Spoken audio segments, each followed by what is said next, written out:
Hello, everyone. I am Melissa Forziat. I'm a keynote speaker, and when I speak, my topic is Take the Doughnut. And when I do take the donut interviews, I'll usually jump on here afterwards and share a little bit about what I was thinking during the conversation. So I am still glowing because I just had a chance to speak with Auntie Megs, with Megan Godinez, who's a professional longboard surfer and a custom surfboard maker.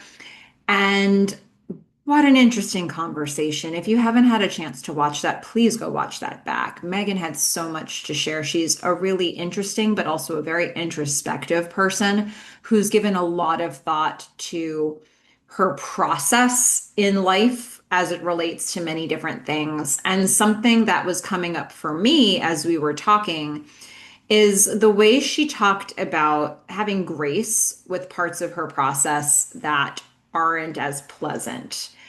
Sometimes she talked a lot about self-doubt, which I think is something that a lot of us experience. And it sounds like she's really gotten to know self-doubt in her years on this planet.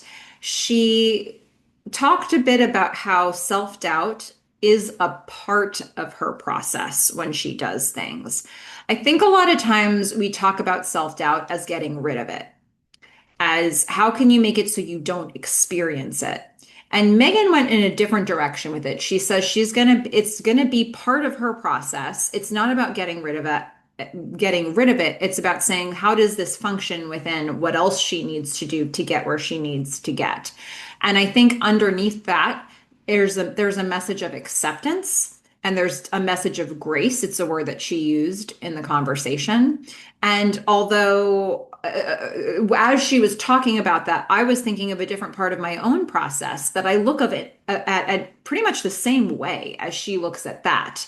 And so I think there was a lot of power for her in owning she has self-doubt, and here's how she moves through it and uses it. And in a way, it allows her to come out on the other side stronger. So she goes into the things she goes into having conquered the questions.